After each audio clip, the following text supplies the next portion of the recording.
Hello students, welcome you all. हम बात कर रहे हैं केमिस्ट्री सब्जेक्ट में चैप्टर पीरियोडिक टेबल के बारे में। आईजेएसओ में काफ़ी अच्छा वेटेज रखता है ये चैप्टर।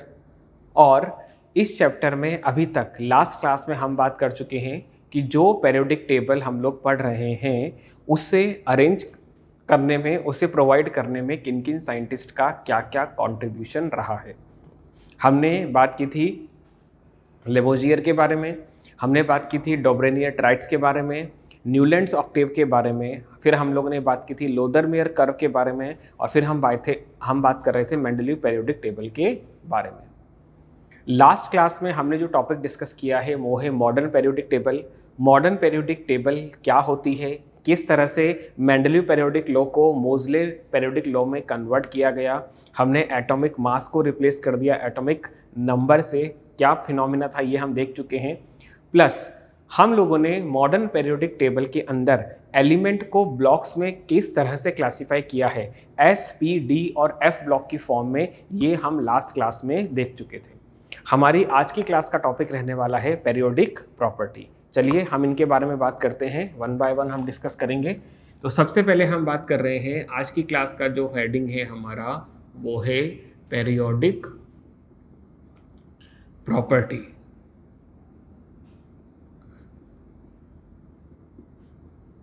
Periodic property. स्टूडेंट्स मेरे को एक बात बताएं, जैसे कि अगर मैं आपसे बात करता हूं वैलेंसी के बारे में, अगर मैं आपसे बात करता हूं आयोनाइजेशन, अगर मैं आपसे बात करता हूं आयोनाइजेशन, एनर्जी के बारे में, या फिर मैं आपसे बात करता हूं इलेक्ट्रॉन एफिनिटी के बारे में, या हम बात करते हैं इलेक्ट्रो नेगेटिविटी के बारे में, या हम बात करते हैं वैलेंस इलेक्ट्रॉन के बारे में। दूसरा मैं आपसे बात कर रहा हूं मेल्टिंग पॉइंट के बारे में, या हम बात कर रहे हैं बॉइलिंग पॉइंट के बारे में, या हमने बात किया है एटॉमिक डेंसिटी के बारे में, या हम बात कर रहे हैं एटॉमिक डेंसिटी के बारे में, या हम बात कर रहे हैं एटॉमिक वॉल्यूम के बारे में। ठीक है स्टूडेंट, ध्यान रखिएगा। या फिर हम जैसे कि बात करें हीट ऑफ वेपोराइजेशन, या फिर हीट ऑफ फ्यूजन के बारे में। अगर मैं इन सारी प्रॉपर्टी को फोकस करता हूं किसी भी एटम के रेस्पेक्ट में, तो मुझे सिर्फ और सिर्फ एक सिंगल एटम ऑफ एलिमेंट ही चाहिएगा। Valency, ionisation energy, electron affinity, electronegativity और वैलेंस इलेक्ट्रॉन, इनके लिए मुझे सिर्फ एक ही इलेक्ट्रॉन चाहिए किसी एटम का, किसी एलिमेंट का, और उसे ऑब्जर्व करके, उसे स्टडी करके ये प्रॉपर्टी हम फाइंड आउट कर सकते हैं। लेकिन अगर मैं आपसे बात करूं melting point, boiling point, heat of vaporisation, heat of fusion, density, volume, in physical property के लिए मुझे चाहिएगा ग्रुप ऑफ एटम। ये बात समझ में आ रही है? तो हम ये बात कह रहे हैं कि एलिमेंट की कुछ प्रॉपर्टी ऐसी हैं जिन्हें स्टडी करने के लिए एक ही एटम काफ़ी है, और एलिमेंट की कुछ प्रॉपर्टी ऐसे हैं जिनको स्टडी करने के लिए हमें ग्रुप ऑफ एटम चाहिए होता है। इन प्रॉपर्टी को जो हम किसी एलिमेंट के रेस्पेक्ट में स्टडी करेंगे, जो इस चैप्टर में आगे हम करने वाले हैं, इन्हें ही कहा जाता है पीरियोडिक प्रॉपर्टी। इन्हें ही क्या कहा जाता है? Periodic property. जो सिंगल एटम वाली प्रॉपर्टी है इन्हें कहा जाता है एटॉमिक पीरियोडिक प्रॉपर्टी, और जो ये ग्रुप ऑफ एटम वाली प्रॉपर्टी है ये हमारे पास में कलेक्शन ऑफ नंबर होगा, स्पेसिफिक पार्टिकल्स होंगे एलिमेंट के, तभी हम स्टडी कर सकते हैं। Is this clear? ये बात आप लोगों को समझ में आ गई? क्लियर है? सो ये प्रॉपर्टी सिंगल एटम को स्टडी करके ऑब्जर्व करेंगे, ये हम ग्रुप ऑफ एटम हमारे पास में होंगे तब हम बात करेंगे। सबसे पहले हम बात करते हैं कि पीरियोडिक प्रॉपर्टीज होती क्या हैं। तो सबसे पहले मैं आपको पेरियोडिक प्रॉपर्टी क्या होती है इसकी डेफिनेशन जो है वो लिखवा देता हूं। The properties of the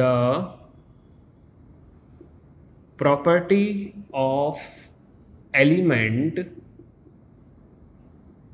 which are directly or indirectly related to the electronic configuration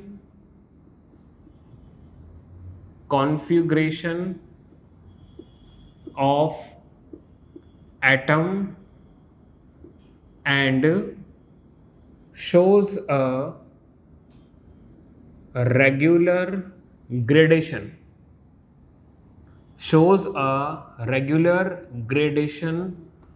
on moving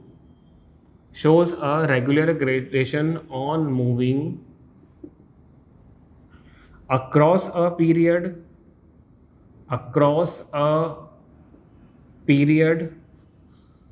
or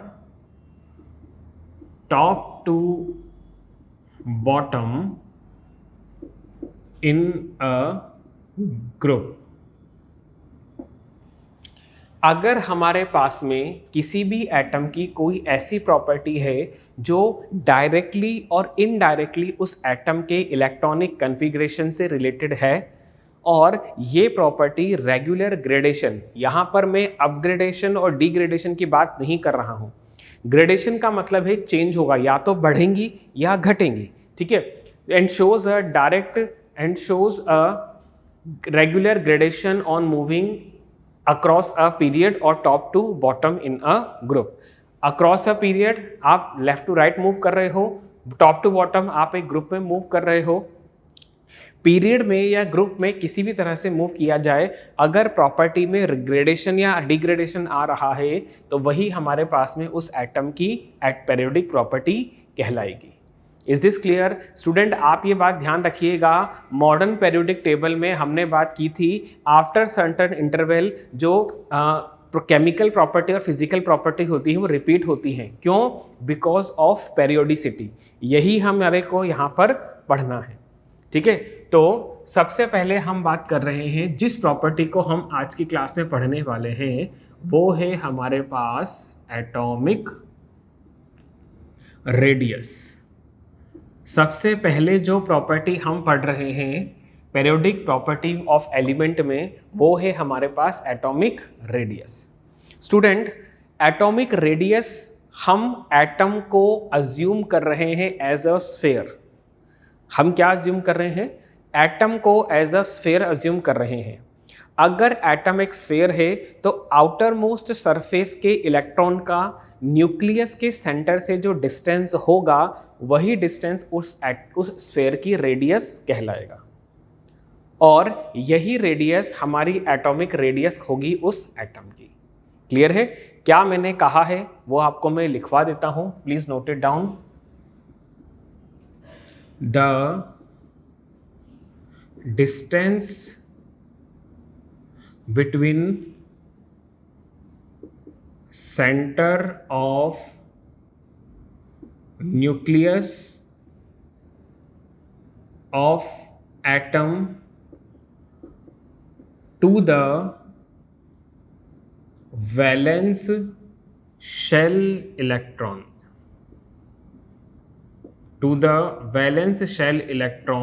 is known as atomic radius. Atomic radius क्या होती है? अगर मेरे पास में ये कोई एटम है, हमने अज्यूम किया एटम जो है स्फेरिकल है, इसके सेंटर में ये रहा न्यूक्लियस के सेंटर के से लेकर के आउटर मोस्ट शेल का जो इलेक्ट्रॉन है उसके बीच की जो डिस्टेंस है वही डिस्टेंस हमारे एटम की रेडियस कहलाती है। वही हमारे एटम की रेडियस कहलाती है। ये बात समझ में आ रही है? लेकिन स्टूडेंट कोई भी एलिमेंट हो उसके एटम की रेडियस को फाइंड आउट करना बहुत ही मुश्किल हो जाता है।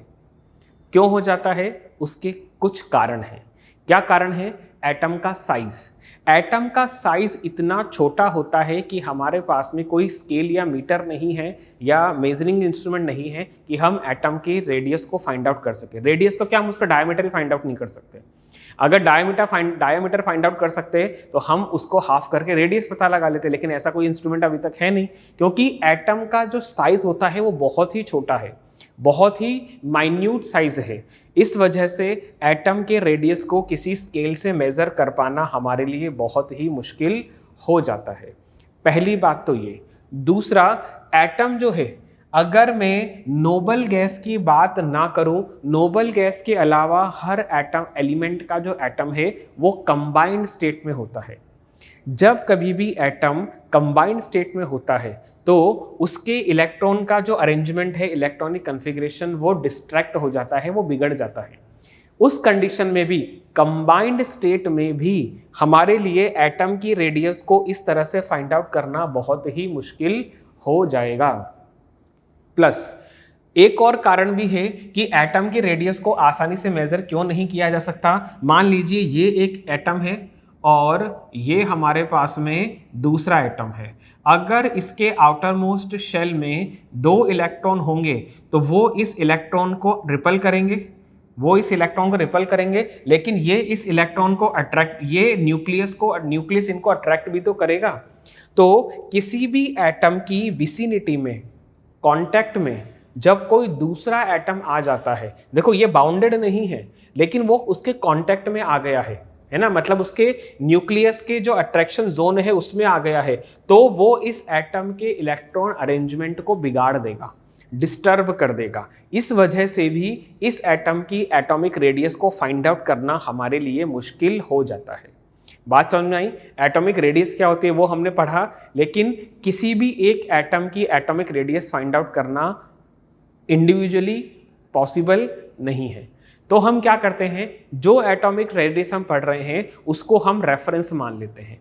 अगर मैं एटॉमिक रेडियस की बात करूं तो हमारे पास बेसिकली 3 तरह की एटॉमिक रेडियस आती हैं। तो इसमें ध्यान रखिएगा, हम बात कर रहे हैं type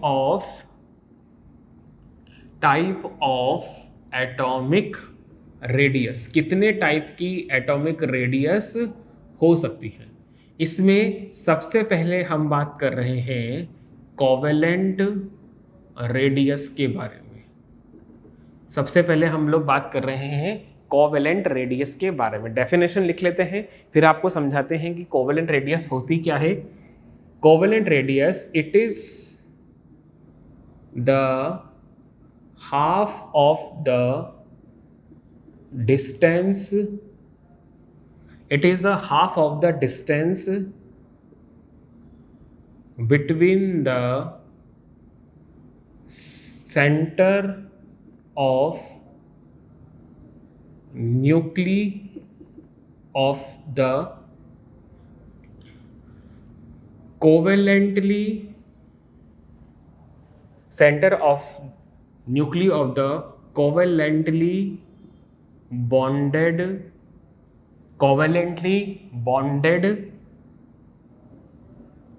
atom. It is the half of the distance between the center of nuclei of the covalently bonded atom.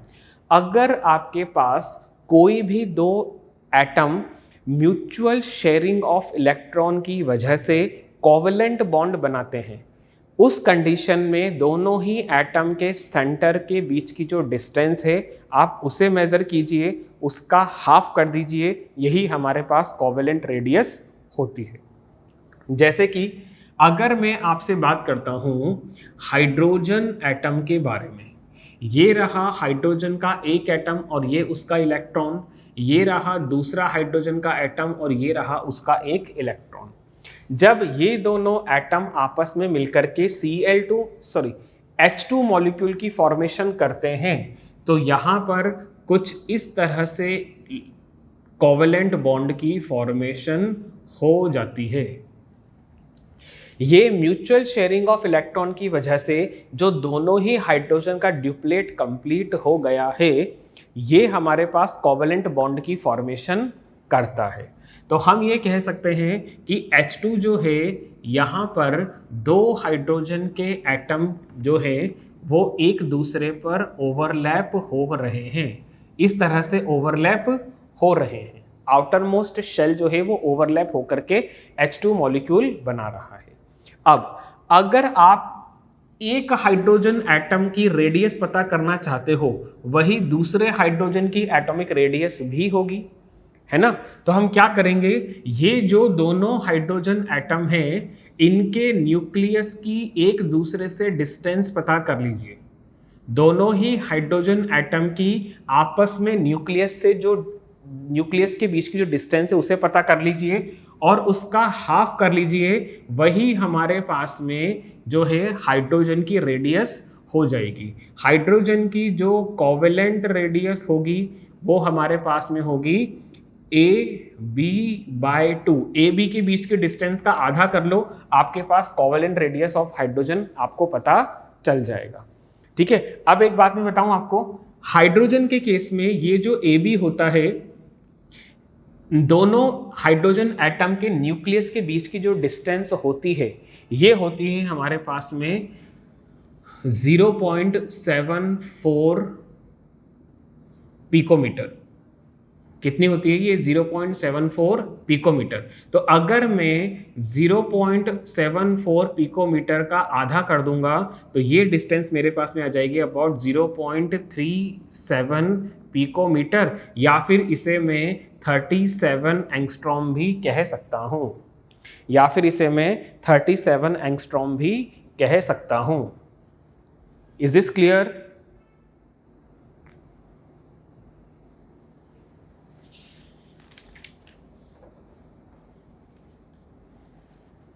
Sorry, इसको हम थोड़ा सा चेंज करेंगे। इट्स 0.74 एंगस्ट्रॉम, तो ये होगा 0.37 एंगस्ट्रॉम। इसे हम 37 पिकोमीटर भी कह सकते हैं। थोड़ा सा यूनिट में कन्वर्जन में कंफ्यूज हो गया था स्टूडेंट, करेक्ट कर लीजिएगा। ठीक है, अगर मैं आपसे बात करता हूं क्लोरीन एटम के बारे में, क्लोरीन मॉलिक्यूल के बारे में, क्लोरीन मॉलिक्यूल में भी क्लोरीन के दो एटम सिंगल कोवेलेंट बॉन्ड से बॉन्डेड होते हैं। अगर मैं आर कोवेलेंट निकालना चाहूं किसके लिए? क्लोरीन के लिए, तो वो हमारे पास में AB/2 आएगा। और क्लोरीन के केस में AB/2 जो होता है वो हमारे पास में होता है अबाउट 1.98। AB जो होता है वो होगा क्लोरीन के केस में 1.98, उसका हाफ कर दो 2, तो ये हमारे पास में आ जाएगा 0.99 एंगस्ट्रॉम, या फिर आप इसे 99 पिकोमीटर भी कह सकते हो। आप इसे 99 पिकोमीटर भी कह सकते हो। Is this clear? तो हाइड्रोजन की कोवेलेंट रेडियस हो गई 37 पिकोमीटर और क्लोरीन की कोवेलेंट रेडियस हो जाती है 99 पिकोमीटर। स्टूडेंट ध्यान रखिएगा, ये जो कोवेलेंट रेडियस निकाल रहे हैं ये सिंगल कोवेलेंट बॉन्डेड एटम के लिए, बॉन्डेड एटम्स के लिए ही एप्लीकेबल है। क्लियर? ये थी हमारे पास first type of atomic radius. अगर मैं आपसे बात करूं दूसरे टाइप की एटॉमिक रेडियस हमारी कौन सी हो सकती है, तो वो होती है हमारे पास van der Waals radius. Second type of atomic radius हमारे पास में हो जाएगी, it is van der Waals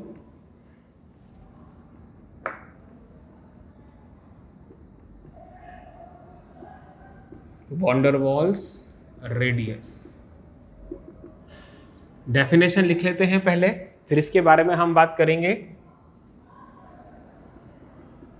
it is the half of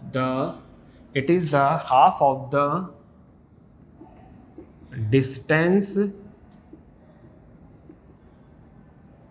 between centre of nuclei of the isolated gaseous isolated gaseous atom of center of the nucleus of the isolated gaseous atom of the element. इसमें ध्यान रखिएगा centre of the nucleo of the non bonded isolated. Student ध्यान रखिएगा, इसमें एक word आप मैं add कर रहा हूं, it's non bonded isolated gaseous atom of the element. अगर आपके पास में कोई भी दो एटम ऐसे हैं जो कोवेलेंटली बॉन्डेड नहीं है या किसी भी तरह से बॉन्डेड नहीं है, उन दोनों एटम के बीच जब मिनिमम डिस्टेंस आ जाए, उस डिस्टेंस में किन्हीं भी दो एटम के बीच की जो डिस्टेंस होगी वही सेंटर ऑफ न्यूक्लियस के बीच की जो डिस्टेंस होगी वही हमारी वॉन डेर वाल रेडियस होती है. देखो मेरे एक बात समझना, ये एक एटम है क्लोरीन का, ये दूसरा एटम हो गया हमारे पास क्लोरीन का, तो ये एक मॉलिक्यूल बन गया Cl2. ठीक है, ये हमारे पास अनादर एटम हो गया क्लोरीन का, ये थर्ड नेक्स्ट एटम हो गया क्लोरीन का, तो ये Cl2 मॉलिक्यूल बन गया है. स्टूडेंट, जब ये दोनों मॉलिक्यूल, दोनों क्लोरीन के मॉलिक्यूल एक दूसरे के इतने क्लोज आ जाएंगे कि वो मिनिमम डिस्टेंस पर है, तब आप किन्हीं भी दो क्लोरीन एटम के बीच की डिस्टेंस को मेजर कीजिए और उसका आधा कर दीजिए. ठीक है, तो अगर मैं आपसे बात करता हूं आर वॉन्डर वॉल, अगर मैं आपसे बात करता हूं आर वॉन्डर वॉल रेडियस के बारे में, तो वो कितना आ जाएगा हमारे पास में, वो आ जाएगा PQ/2. ये जो दोनों मॉलिक्यूल जो जो नॉन बॉन्डेड है, आइसोलेटेड है एक दूसरे से सिर्फ टच में है, फिजिकली अट्रैक्टेड है, बॉन्ड केमिकली बॉन्डेड नहीं है, तब इन दोनों के बीच के डिस्टेंस का जब आधा कर दोगे वही क्लोरीन की वॉन डेर वाल रेडियस हो जाएगी. तो स्टूडेंट, क्लोरीन के केस में जब वॉन डेर वाल डिस्टेंस की बात आती है तो ये हमारे पास में होती है अबाउट 360 पिकोमीटर. तो अगर मैं वॉन डेर वाल रेडियस की बात करूं तो ये हमारे पास में 180 पिकोमीटर आ जाएगी. ये कितनी आ जाएगी, 180 पिकोमीटर आ जाएगी. इसको एंगस्ट्रॉम में भी लिख सकते हैं, it is 1.8 angstrom. It is 1.8 angstrom. Is this clear? समझ में आ रही है बात आपको? अगर मैं देखो, दोनों आपके सामने मेंशन है. क्लोरीन के लिए कोवेलेंट रेडियस होती है 99 पिकोमीटर, जबकि भी वॉन डेर वाल रेडियस होती है 180 पिकोमीटर. देखो ये डिस्टेंस जो है, ये जो डिस्टेंस है, ये है हमारे पास में कोवेलेंट रेडियस, ये है हमारे पास कोवेलेंट रेडियस, जबकि ये जो डिस्टेंस है दोनों क्लोरीन एटम के बीच की, ये है हमारे पास में R van der Waals radius. ये है हमारे पास में R van der Waals radius और ये है आपके पास कोवेलेंट रेडियस. समझ में आ गई बात? क्लियर है? अगर मैं आपसे बात करूं हाइड्रोजन के बारे में, ये तो था क्लोरीन के रेस्पेक्ट में, अगर मैं हाइड्रोजन के रेस्पेक्ट में बात करूं तो हमारे पास में R van der Waals radius जो है, R van der Waals radius जो है, ये हमारे पास में आ जाती है 240 डिवाइड बाय 2 पिकोमीटर. ये हमारे पास आ जाएगी अबाउट 120 पिकोमीटर आप कह सकते हो, या 1.2 एंगस्ट्रॉम आप कह सकते हो. स्टूडेंट, आप देख सकते हो हाइड्रोजन की कोवेलेंट रेडियस है 35 पिकोमीटर, जबकि भी उसकी वॉन डेर वाल रेडियस होती है 120 पिकोमीटर. कितना ज़्यादा डिफरेंस यहाँ पर आ रहा है. दोनों ही मॉलिक्यूल को कंपेयर करके आप ये बात समझ सकते हो. Is this clear? देन दोनों रिलेटेबल हैं, इसीलिए हमें इसे यहाँ पर ये पढ़ाना ज़रूरी है. क्लियर? आगे बढ़े. अब ये हम देख रहे हैं कि थर्ड टाइप ऑफ रेडियस क्या हो सकती है हमारी. टाइप ऑफ एटॉमिक रेडियस की अगर हम बात करें तो थर्ड टाइप ऑफ रेडियस क्या है हमारी? थर्ड टाइप ऑफ रेडियस है हमारी metallic radius. Third type of radius है हमारी मेटालिक रेडियस. क्या होती है लिख लेते हैं पहले. It is the half of the distance, it is the half of the distance between center of nuclei of the atom,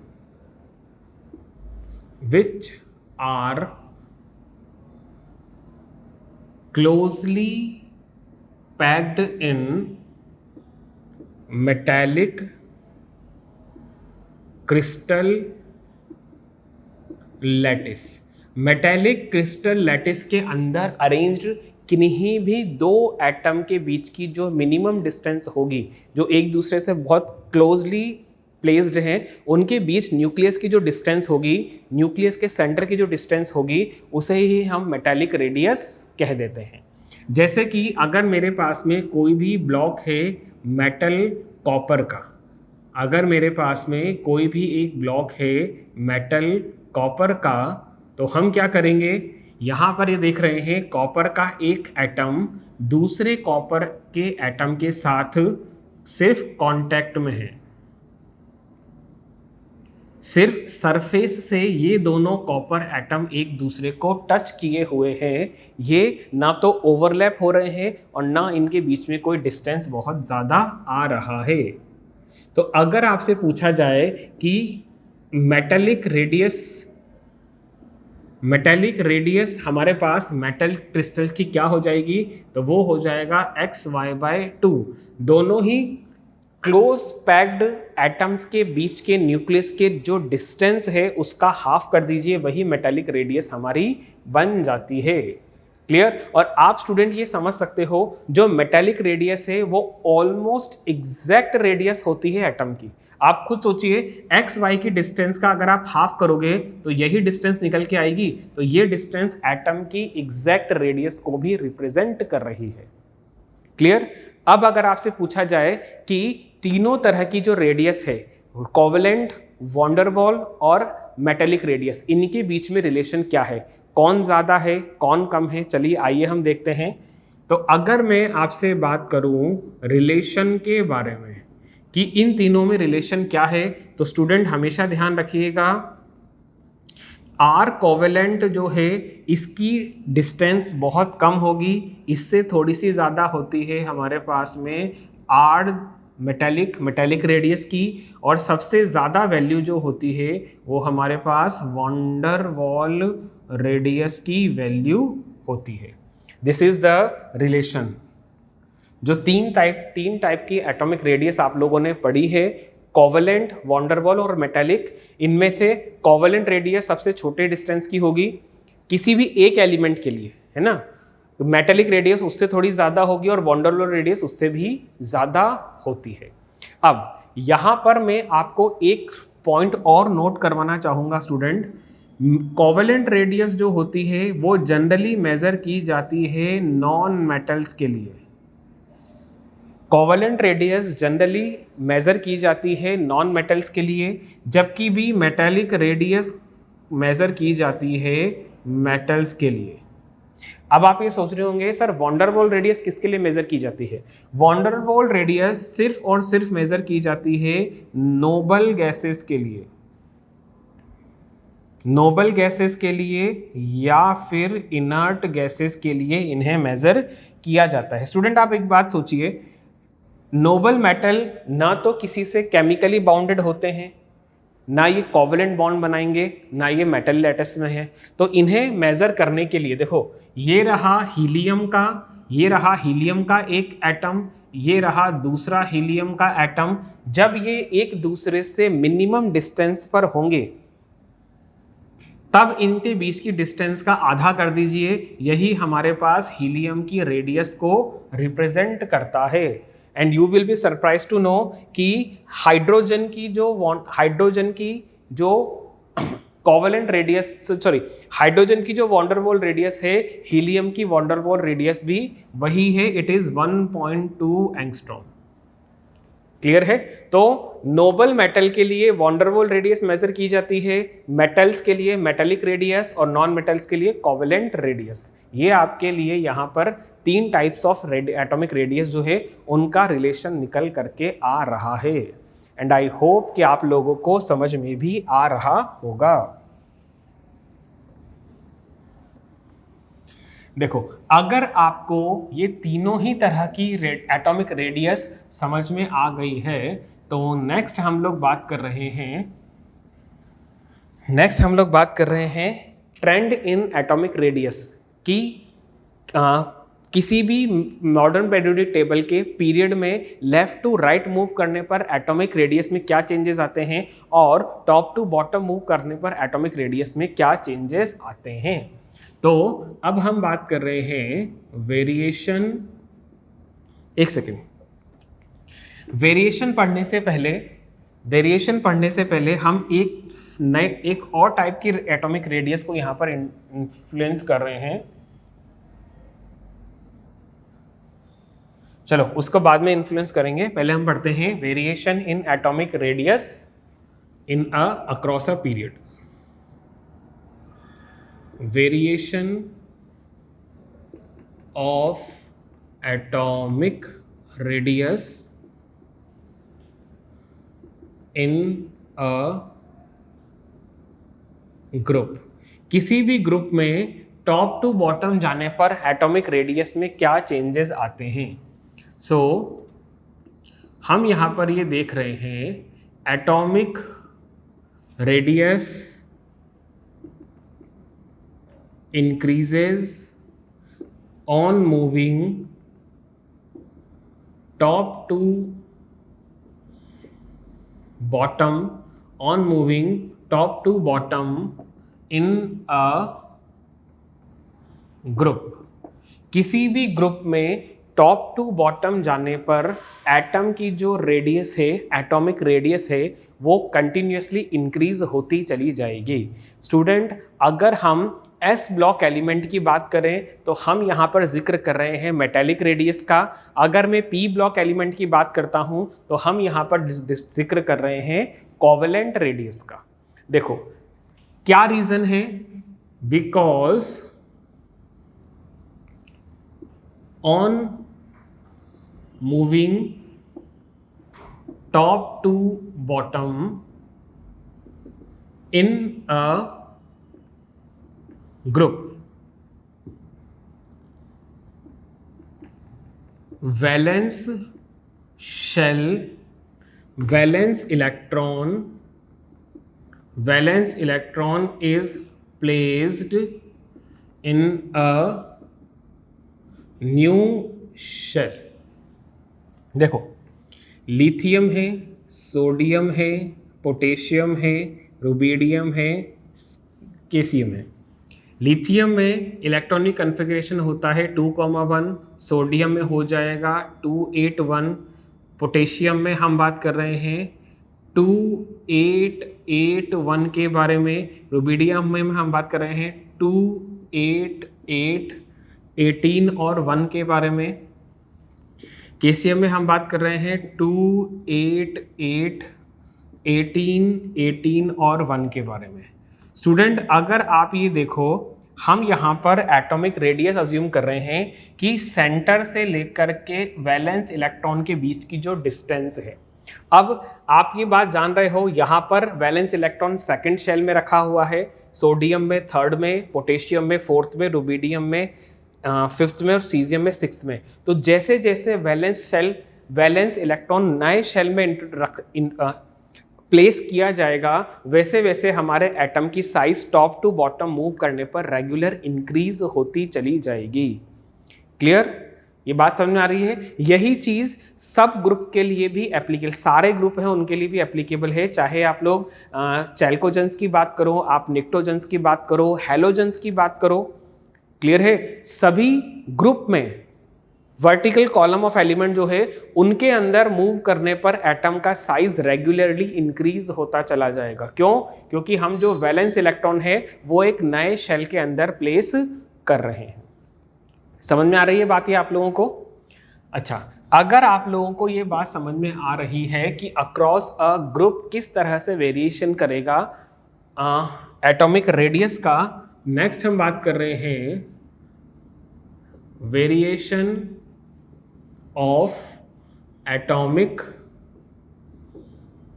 radius, variation of atomic radius in a period. Modern periodic table के period में left to right move करने पर क्या trend हमें देखने को मिलता है, यही हम यहां पर बात कर रहे हैं। तो पहले इसे नोट कर लेते हैं। Atomic radius decreases, atomic radius of element decreases on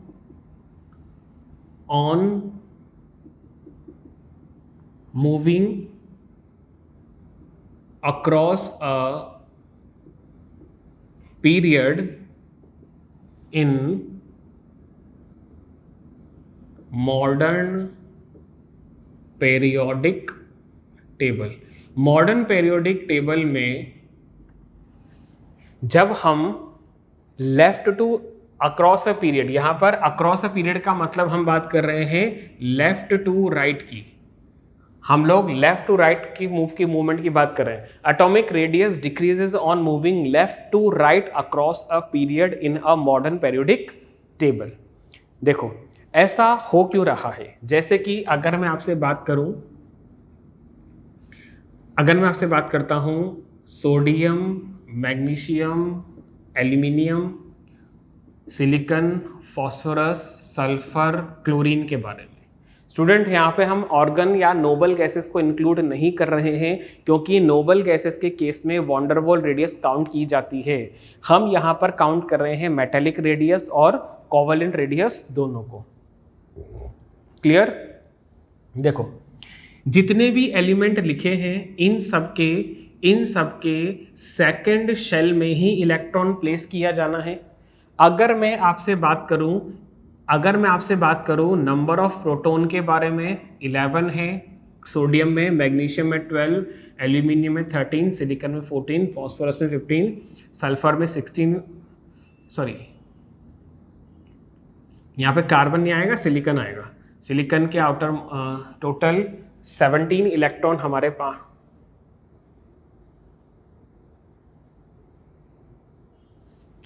sorry let me click करें। क्लोरीन था, क्लोरीन के पास 17 प्रोटॉन है। क्लोरीन है, कार्बन नहीं है, क्लोरीन है, वो करेक्ट कर लीजिएगा, मैं थोड़ा सा स्किप कर गया। अब देखो जैसे जैसे, अब अगर मैं आपसे बात करता हूं वैलेंस इलेक्ट्रॉन के बारे में, अगर मैं बात करता हूं वैलेंस इलेक्ट्रॉन के बारे में, सोडियम के पास 1 है, मैग्नीशियम के पास 2 है, एल्यूमिनियम के पास 3, सिलिकॉन के पास 4, फास्फोरस के पास 5, सल्फर के पास 6 और क्लोरीन के पास 7। Student across a period left to right move करने पर जैसे जैसे हम आगे बढ़ेंगे, इफेक्टिव न्यूक्लियर चार्ज जो है वो हमारा इंक्रीज होता चला जाता है। जितना इफेक्टिव न्यूक्लियर चार्ज आपका बढ़ता चला जाएगा, एटम का साइज जो होल्ड करने की पावर है आफ्टर मोस्ट शेल के इलेक्ट्रॉन को, वो कम होती चली जाएगी। इसकी वजह से साइज जो है वो हमारा कम होता चला जाता है। Is this clear? देखो जैसे जैसे एटॉमिक रेडियस, देखो अगर मैं आपसे बात करूं रीजन के बारे में, रीजन के बारे में कि लेफ्ट टू राइट किसी भी पीरियड में मूव करने पर एटॉमिक रेडियस कम क्यों होता चला जाता है, इसका सबसे पहला कारण है increase in effective nuclear charge. Left to right move करने पर जैसे जैसे हम आगे बढ़ेंगे, हमारा इफेक्टिव न्यूक्लियर चार्ज जो है वो इंक्रीज होता चला जाएगा।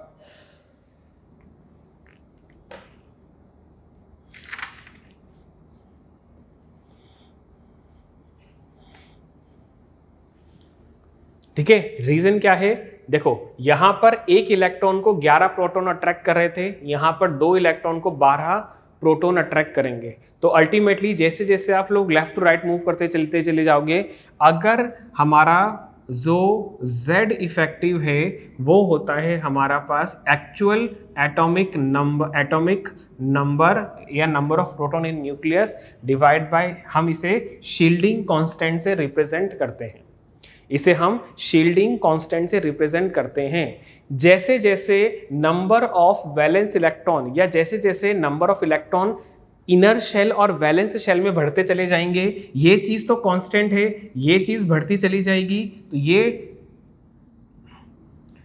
चीज हमारी बढ़ती चली जाएगी, ये भी बढ़ रहा है, ये भी बढ़ रहा है, अल्टीमेटली डिफरेंस हमारा कम होगा और इफेक्टिव न्यूक्लियर चार्ज हमारा बढ़ता चला जाएगा। As a resultant left to right move करने पर आपका जो एटॉमिक रेडियस है वो कंटिन्यूसली डिग्रेड होने लगेगा, कम होता चला जाएगा। अगर मैं इस रेस्पेक्ट में आपसे बात करूं, देखो अब अगर हम दोनों ग्रुप में और पीरियड में किस तरह से मूवमेंट आ रहा है उसके बारे में अगर हम बात करते हैं, तो इन अ ग्रुप अगर मैं एल्काली मेटल्स की बात करता हूं, अगर मैं एल्काली मेटल की बात करता हूं तो they have high atomic radius, उनकी एटॉमिक रेडियस सबसे ज़्यादा होगी। और अगर मैं बात करता हूँ हेलोजन की तो है they are having least atomic radius. सबसे ज़्यादा एटॉमिक रेडियस किसकी होगी? एल्काली मेटल्स की, क्योंकि वो लेफ्ट मोस्ट ग्रुप में रखे हुए हैं। हेलोजन जो है वो राइट मोस्ट, मतलब नोबल गैस के बाद सेकंड राइट मोस्ट ग्रुप में रखे हुए हैं, इसीलिए हेलोजन जो है वो लीस्ट एटॉमिक रेडियस हम रिप्रेजेंट करते हैं। लेकिन अगर मैं आपसे बात करूं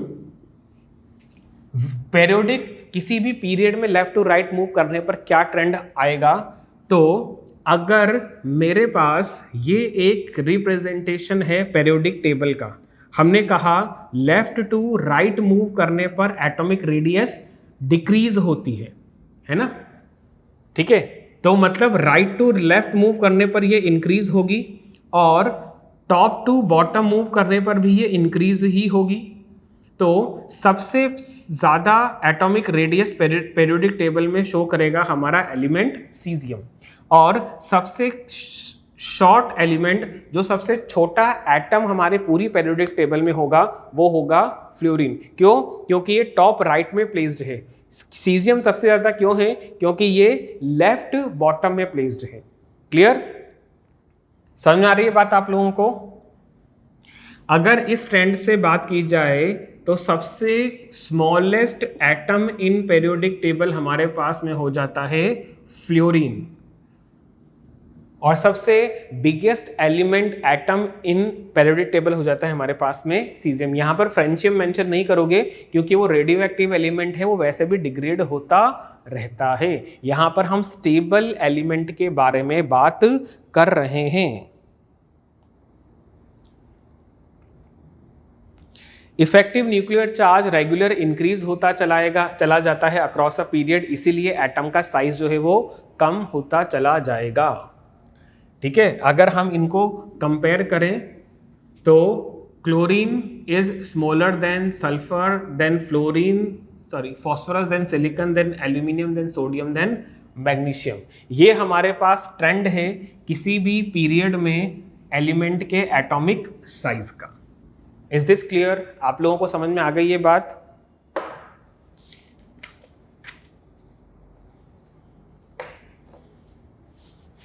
नेक्स्ट हम बात कर रहे हैं एक और रेडियस। मैंने आपसे कहा था रेडियस में हम 3 तरह की रेडियस पढ़ चुके हैं, कोवेलेंट रेडियस, वॉन्डरवॉल रेडियस और मेटेलिक रेडियस। एक तरह की रेडियस हम और यहां पर डिस्कस कर रहे हैं, वो है हमारे पास आयोनिक रेडियस। वो क्या है हमारे पास? Ionic radius. आयोनिक रेडियस की बात हम लोग यहाँ पर कर रहे हैं। क्या बात कर रहे हैं जब उसको देखिएगा, देखो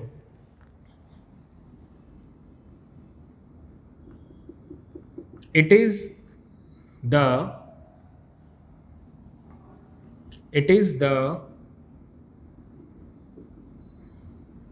distance of valence electron from the center of nuclei of atom, नहीं, न्यूक्ली ऑफ आयन, किसी भी आयन के जो आइदर पॉजिटिव है या नेगेटिव है, उस आयन के आउटर मोस्ट शेल में जो इलेक्ट्रॉन प्लेस्ड है उसकी सेंटर से न्यूक्लियस की डिस्टेंस को, न्यूक्लियस के सेंटर की डिस्टेंस को मेजर करो, जो रेडियस हमारे पास होगी वही आयोनिक रेडियस होती है। ठीक है, जैसे कि सोडियम है, इलेक्ट्रॉनिक कॉन्फ़िगरेशन है 281। तो स्टूडेंट यहां पर हम न्यूक्लियस की सेंटर जो है वो देख रहे हैं अब वैलेंस शेल फर्स्ट से। जब ये हमारे पास एक इलेक्ट्रॉन लूज कर देता है और पॉजिटिव आयन में कन्वर्ट हो जाएगा तो इसके अंदर 3 शेल नहीं रहेंगे, सिर्फ 2 ही शेल रह जाएंगे। इस वजह से जो हमारा, देखो पहले यहाँ पर 3 शेल थे, अब वैलेंस इलेक्ट्रॉन कौन से हो गए, ये 8 वाले, जो कि 2 ही शेल में कन्फाइंड हैं। इसका मतलब अब जो हमारा 3 शेल ऑक्यूपाइड नहीं हो रहे, 2 ही शेल ऑक्यूपाई हो रहे हैं। कैटायन जब बनेगा, जब कोई भी एटम कैटायन बनाता है, पॉजिटिव आयन बनाता है, तो साइज कम हो जाता है। इसी तरह से अगर मेरे पास क्लोरीन है, देखो क्लोरीन है, इलेक्ट्रॉनिक कॉन्फ़िगरेशन है 287, अगर ये एक इलेक्ट्रॉन को प्लेस करेगा और Cl माइनस आयन बना लेगा, तो स्टूडेंट ये देखना कि अगर मैं वैलेंस इलेक्ट्रॉन्स की बात करूं क्लोरीन के, तो वो कुछ इस तरह से प्लेस्ड हैं एक दूसरे से इक्वल डिस्टेंस पर। जो 7 इलेक्ट्रॉन है क्लोरीन के वैलेंस शेल में, वो एक दूसरे से इक्वल डिस्टेंस पर प्लेस्ड हैं। जब कोई और इलेक्ट्रॉन यहां पर आना चाहेगा तो ये सारे इलेक्ट्रॉन एक दूसरे को रिपल करेंगे और एक दूसरे से मैक्सिमम डिस्टेंस पर जाना चाहेंगे, जिसकी वजह से ये जो स्फीयर बन रहा है इलेक्ट्रॉन का, इनका साइज जो है वो थोड़ा सा इंक्रीज हो जाता है। ठीक है, ये है क्लोरीन एटम का और ये है क्लोरीन नेगेटिव का। तो Cl माइनस आयन का जो साइज है वो Cl एटम के कंपैरिजन में थोड़ा सा ज्यादा हो जाएगा। क्लियर, ध्यान रखिएगा। चलिए मैं लिखवा देता हूं, क्या लिखवा देते हैं मैं आप लोगों को।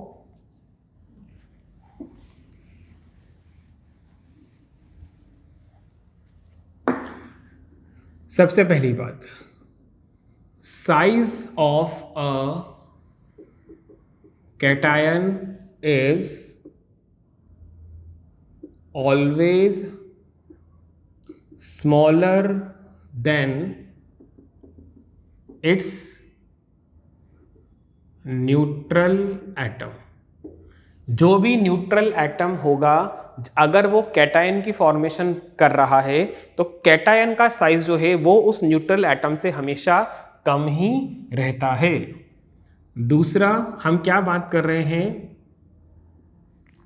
Size of an anion is always larger than its neutral atom. जब कभी भी एनायन बनेगा तो उस एनायन का साइज उसके न्यूट्रल एटम से हमेशा ही ज्यादा आएगा। Third, size of ion in a particular group increases on moving top to bottom. Top to bottom move करने पर जो आयन का साइज है, जो आयोनिक रेडियस है, वो भी कंटिन्यूसली इंक्रीज करती रहती है। क्लियर?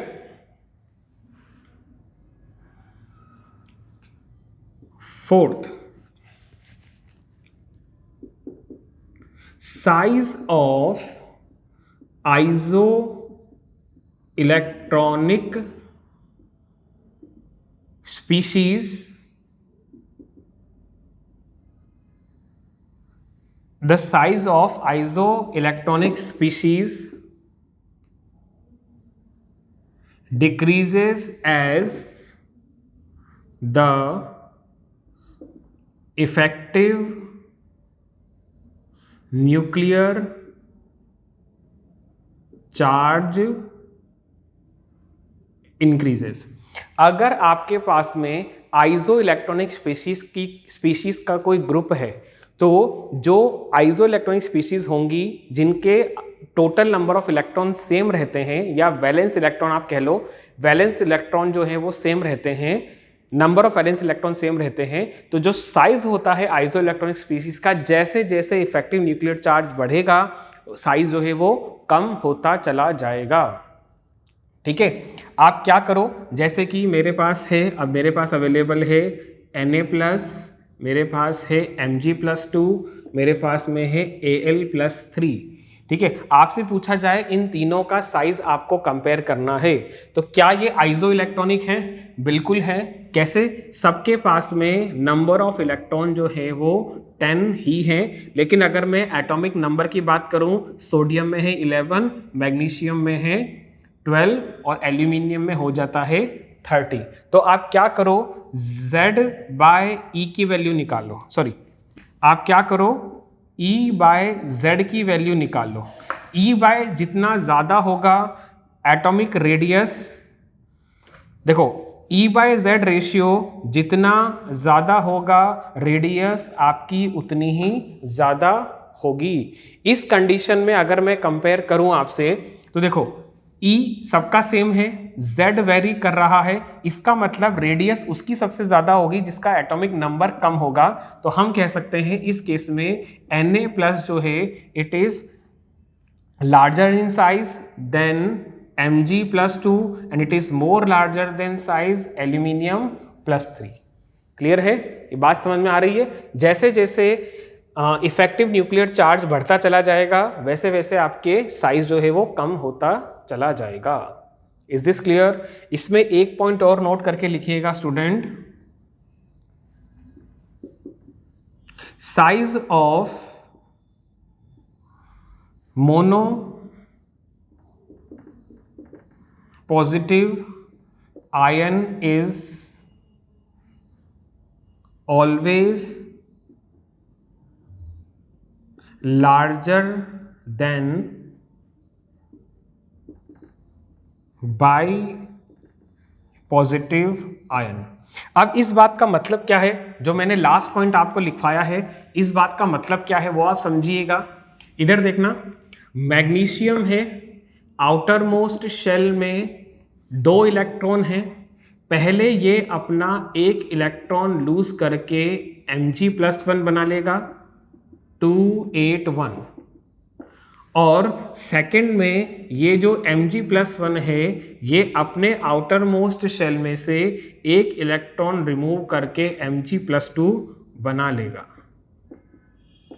अब आपसे पूछा जाए कि मैग्नीशियम+1 और मैग्नीशियम+2 दोनों में से साइज किसका बड़ा है, तो स्टूडेंट ध्यान रखिएगा, Mg+1 is greater then in size is comparison with Mg+2। क्यों? क्योंकि इफेक्टिव न्यूक्लियर चार्ज यहाँ पर इंक्रीज होता चला जा रहा है। मैं Mg+2 में इफेक्टिव न्यूक्लियर चार्ज ज़्यादा है, इसमें कम है, इसी वजह से यहाँ पर साइज जो है वो Mg+1 का ज़्यादा होगा, Mg+2 का कम साइज रहता है। Is this clear? या आप यू कर सकते हो,